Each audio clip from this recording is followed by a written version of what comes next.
Hi friends, welcome to my channel. బాగున్నారా అండి? నేను చాలా బాగున్నా. మీరు కూడా బాగుండాలని నా దేవుడిని మనస్ఫూర్తిగా కోరుకుంటానండి. ఏమండి, ఈరోజు లక్ష్మీదేవికి ఇష్టమైన దీపాలు ఏంటో నేను చెప్తానన్నమాట.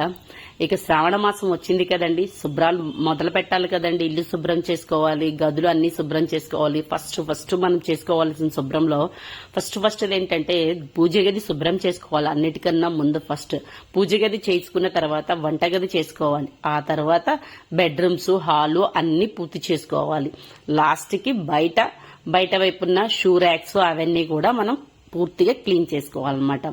దేవుడివి పటాలు, పూజ గది మనం ఇది వరకు వాడేసినవి ఉంటాయి కదండి, పసుపులు, కుంకాలు, అవి వక్కలు, వాటన్నిటికి కూడా కొంచెం పురుగు పట్టినట్టు అవుతాయి. అవన్నీ పారవేసేయాలి. అవన్నీ ముందు మనం ఫస్ట్ అవన్నీ క్లీన్ చేయాలి. అక్కడున్న పేపర్స్, మనం పాతగా వాడి కొన్ని దూదులు అవన్నీ మనం వాడతాం కదండి, దూది వత్తులు అవన్నీ కలర్ అయిపోవటం, అవి అంటుకుపోవటం అవి జరుగుతూ ఉంటాయి. అవన్నీ పాతవన్నీ తీసివేసి కొత్తవి తెచ్చుకోవాలి. శ్రావణ మాసంలో అసలు ఎందుకు ఇల్లు శుభ్రం చేసుకోమంటారో తెలుసా? శ్రావణ మాసంలో లక్ష్మీదేవికి ఇష్టమైన మాసం శ్రావణ మాసంలో అమ్మ అందరిళ్లకి నడుచుకుంటూ వస్తుందని, ముత్తైదు రూపంలో కానీ ఏదో ఒక రూపంలో అమ్మ మన ఇంటికి వస్తుందని పెద్దలు చెప్పారండి.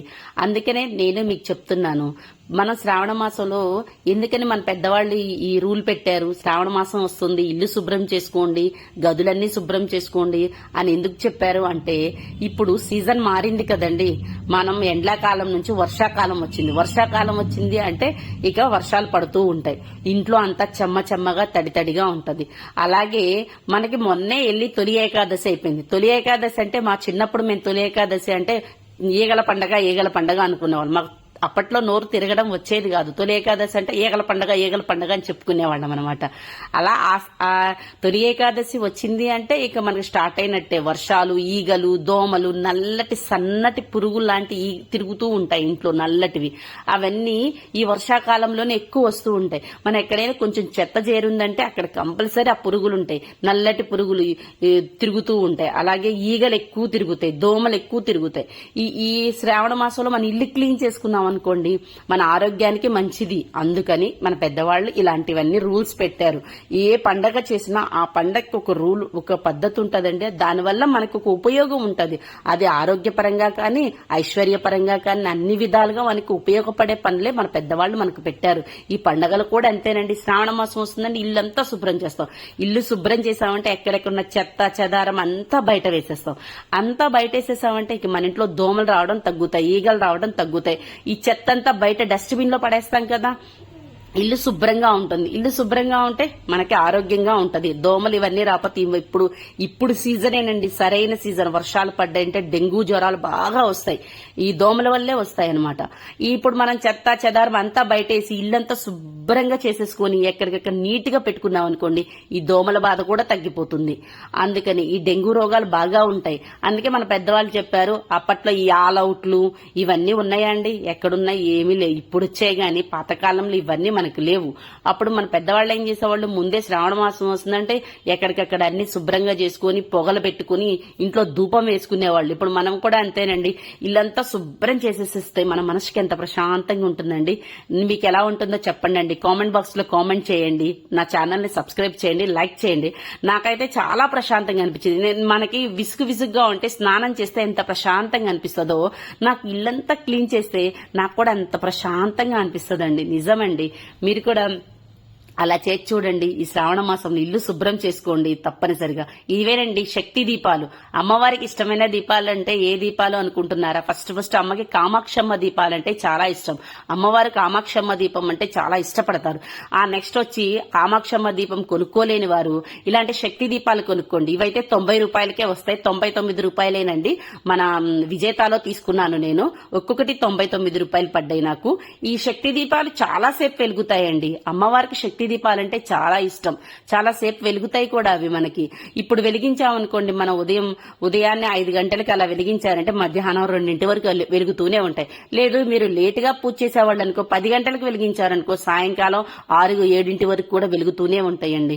ఇవి గుంత ఎక్కువగా ఉంటుంది, చక్కగా వెలుగుతాయి. ఈ దీపాలంటే అమ్మవారికి చాలా ఇష్టం. శక్తి దీపాలంటే ఆదిపరాశక్తి అమ్మవారే కదండి, మన కనకదుర్గమ్మ శక్తి పరాశక్తి అని అంటారు కదండి. శక్తి రూపమే అమ్మవారికి ఈ శక్తి దీపాలంటే చాలా ఇష్టం అండి. కామాక్షమ్మ దీపం అంటే కూడా అమ్మవారికి చాలా ఇష్టం. కామాక్షమ్మ దీపం ఉంటే కూడా ఈ శ్రావణ మాసం అన్ని రోజులు కామాక్షమ్మ దీపం వెలిగించండి. కామాక్షమ్మ దీపం లేని వాళ్ళు ఇదిగోండి శక్తి దీపాలు వెలిగించుకోండి. శక్తి దీపాలు డిమార్ట్ లో దొరుకుతున్నాయి, 99 రూపాయలకు వస్తున్నాయి. 2 దీపాలు కొనుక్కొచ్చుకోండి. ఈ నెల రోజులు ఈ దీపం వెలిగించుకోండి. అమ్మవారిని మనస్ఫూర్తిగా మీ మనసులో కోరుకోండి. ఏమండి, పూజ అనేది మన భక్తి మీద ఆధారపడి ఉంటదండి. ఒకరు వీళ్ళు ఇంతంత పెట్టారు, వాళ్ళు అంతంత పెట్టారు, ఇన్ని పెట్టారు, ఇలా పూజ చేశారు, అలా పూజ చేశారు, నేను చేయాలి, ఇన్ని నైవేద్యాలు పెట్టాలి, కొత్త చీరలు కొనాలి, పెద్ద దీపాలు, అవన్నీ వద్దండి. మనకున్న దానిలోని దేవుడి దగ్గర కొంచెమే పెట్టుకోండి. మీకున్న 4 పువ్వులు పెట్టుకోండి. మీ స్తోమత ఉంటే చీర కొనుక్కోండి, స్తోమత లేదనుకోండి జాకెట్ ముక్క పెట్టుకుని చక్కగా పసుపు కొమ్ములు పెట్టి, ఒక్కలు పెట్టి, పండు తాంబూలం పెట్టి, అమ్మ ముందు పెట్టి, అమ్మా నా స్తోమత ఇంతేనమ్మా, నెక్స్ట్ ఇయర్ కి నువ్వు అనుగ్రహించి కనికరిస్తే నేను ఇంకో బంగారమో వెండో కొనుక్కొని నీ ముందు పెట్టుకుంటానమ్మా అని దండం పెట్టుకోండి. అమ్మకు తెలియంది కాదండి మన పరిస్థితి. అమ్మను మించిన వాళ్ళు ఉంటారా అండి మనల్ని? తెలుసా, మనం ఏ బాధ వచ్చినా కనికరించేది అమ్మే. అమ్మకు తెలియని విషయం అయితే లేదు.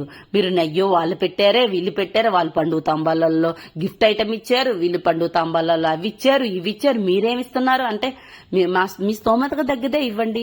ఏమీ లేదనుకోండి, పండుగ తాంబూలం ఒక్కటే ఇవ్వండి. ఈ పాత రోజుల్లో ఇవన్నీ ఉన్నాయా అండి? లేవండి. అప్పట్లో పండుగ తాంబూలం ఇచ్చేవాళ్ళు, ఉంటే మన స్తోమత ఉంటే ఒక జాకెట్ ముక్క పెట్టేవాళ్ళు, అంతేనండి. ఇప్పుడు కానీ అన్ని పెడుతున్నారు, గిఫ్ట్ ఐటమ్స్ ఇస్తున్నారు. పండుగ తాంబూలం మీద ప్రతి ఒక్కరు గిఫ్ట్ ప్యాక్లు అని అవి ఇవి అని కొత్తవి అన్నీ వచ్చాయండి. ఇదివరకైతే ఇవన్నీ లేవండి పద్ధతులు. నాకు తెలిసి, నా ఊహ తెలిసిన కాడి నుంచి ఇస్తే పండుగ తాంబూలం ఒక్కటే ఇచ్చేవాళ్ళండి. ఏదో కొంచెం కలిగిన వాళ్ళైతే మాత్రం కాస్త జాకెట్ ముక్క పెట్టేవాళ్ళండి.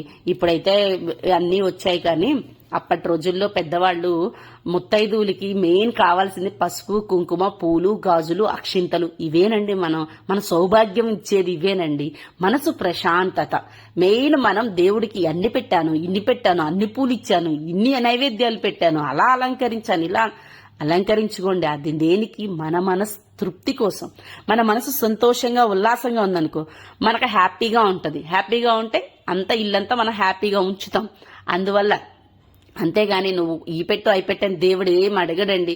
ఏ నైవేద్యం దేవుడి దగ్గర పెట్టినా, 10 రకాల నైవేద్యాలు పెట్టినా దేవుడు ఏం తినడండి, మనమే తింటాం. తెలుసు కదా మీకు.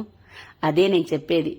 కొంచెమే పెట్టండి, మనస్ఫూర్తిగా పెట్టండి. 10 నిమిషాలు దేవుడితో మాట్లాడండి. ఎందుకండి మీరు 10, 20, 40 పెట్టి నైవేద్యాలు పెట్టి రకరకాల దీపాలు వెలిగించి ఇన్ని చేసినా కానీ, ఎన్ని పెట్టినా కానీ దేవుడితో 1 నిమిషం మాట్లాడకపోతే ఎందుకండి? మనం 10 నిమిషాలు దేవుడితో మనస్ఫూర్తిగా మాట్లాడుకుని 5 నిమిషాలు ఆయన దగ్గర కూర్చొని మనస్ఫూర్తిగా మన బాధ చెప్పి మనసు పూర్తిగా చేయండి పూజ అనేది. అదేనండి నేను కోరుకునేది. మీరు ఆర్భాటాలకి అంగాలకి ఆర్భాటాలకి పోవద్దు. అమ్మవారికి ఇష్టమైన దీపం ఇవేనండి.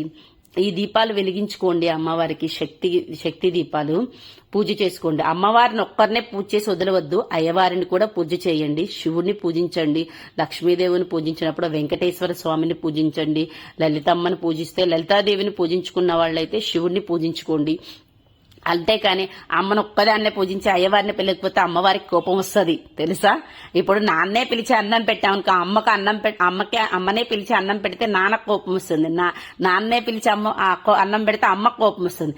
అందుకే ఇద్దరిని పిలిచి అన్నం వడ్డించామనుకో, ఇద్దరు సంతృప్తిగా తిని మనల్ని దీవించి వెళతారు. అందుకని నేను చెప్పేది ఏంటంటే, పూజ చేసేవాళ్ళు అమ్మవారిని ఒక్కరినే పూజ చేయొద్దు, అయ్యవారిని కూడా పిలవండి. లలితాదేవిని పూజించే వాళ్ళైతే శివయ్యను పిలిచి శివయ్య కూడా పూజించండి. పూజలో ప్రథమం అయితే పూజించేటప్పుడు గణపతిని ఫస్ట్ పూజించిన తర్వాతే మిగతా దేవుళ్ళని పూజించాలి. ఫస్ట్ గణపతికి గణపతిని పూజించి ఆయనకు పువ్వు, ఒక పుష్పము, నైవేద్యము సమర్పించి ధూపం అన్ని వేసిన తర్వాత తర్వాత అమ్మవారికి అష్టోత్తరం, అమ్మవారికి శక్తి దీపాలు వెలిగించి అమ్మవారికి అష్టోత్తరం అన్ని చదివి తర్వాత శివయ్యకు కూడా ఒక అష్టోత్తరమో లేకపోతే ఆయనకి సంబంధించిన నామాలో ఏవో ఒకటి చదువుకోండి, చాలా మంచిది. ఈ శ్రావణ మాసంలో మనం లలిత సహస్రనామం విన్నా, కనకదార స్తోత్రం చదివినా, శ్రీ సూక్తాలు విన్నా చదివినా చాలా మంచిదండి. మీకు వీలైతే, మీకు పలకటం రాకపోతే ఫోన్లో పెట్టుకొని వినండి, టీవీలలో పెట్టుకోండి. అలా వింటూ కూడా మనం పూజ చేసుకోవచ్చు. ఇంట్లో ఈ సీజన్, వర్షాకాల సీజన్ వస్తుంది, తప్పనిసరిగా ధూపం ఎక్కువ వేసుకోండి. ఇళ్లలో ప్రతి గదిలోనూ ధూపం.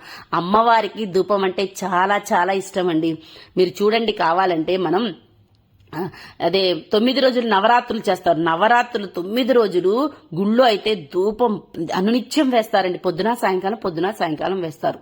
అమ్మవారికి ధూపం అంటే చాలా ఇష్టం అండి. మీరు కూడా ఇంట్లో ధూపం వేసుకోండి. ధూపం వేసుకోవడం వల్ల ఇంట్లో పాజిటివ్ వస్తుంది, అనారోగ్యాలు ఉండవు, పిల్లలు ఆరోగ్యంగా ఉంటారు, మనం ఆరోగ్యంగా ఉంటాం. ఆరోగ్యంగా ఉంటే ఇంక సంపదలకు కొదువే ఉండదండి. మెయిన్ కావాల్సింది మనకి ఆరోగ్యం, ఆర్థికంగా బాగుంటే చాలండి. ఇంకా ఏది అవసరం లేదు. మనిషి ఐశ్వర్యాలు, అంతస్తులు ఎవరు అడగరండి. ఆరోగ్యం బాగున్నారా, పిల్లలు బాగున్నారా అని అడుగుతారు. అవే మనకు మెయిన్ ఇంపార్టెంట్ అండి. మెయిన్ అవే మీకు కావాల్సింది. ఈ శ్రావణ మాసంలో ప్రతి ఒక్క స్త్రీకి చెప్పేది ఏంటంటే ఇల్లు శుభ్రం చేసుకోండి, ఇల్లు నీట్ గా పెట్టుకోండి. ఇంకా శ్రావణం శుక్రవారం వచ్చేది 16వ తేదీ లోపైన క్లీన్ చేసుకొని నీట్ గా పెట్టుకోండి. శుభ్రంగా ప్రతి గదిలో దోమలు లేకుండా చూసుకోండి. అనునిత్యం ధూపం వేసుకోండి. శుక్రవారం అమ్మవారికి ఎలాగో శ్రావణ శుక్రవారాలు జరుగుతున్నాయి కదా, ఈ శ్రావణ శుక్రవారాల్లో ఇలాంటి శక్తి దీపాలు వెలిగించుకోండి. అమ్మవారికి ఈ తక్కువ రేట్తో వస్తున్నాయి, మీరు శక్తి దీపాలు వెలిగించుకోండి. మీ ఇంట్లో ఉన్నాయనుకో అవే శుభ్రం చేసుకుని వాటిని దీపాలుగా వెలిగించండి. లేదంటే ఒక కొత్త దీపం కొనుక్కోండి. మట్టి దీపం వెలిగిస్తే కూడా అమ్మవారికి ఇష్టమేనండి. దీపాలు వెలిగిస్తే ఎక్కువసేపు వెలుగుతాయి. అమ్మవారికి చాలా ఇష్టమైన దీపాలు. లైక్ చేయండి, సబ్స్క్రైబ్ చేయండి.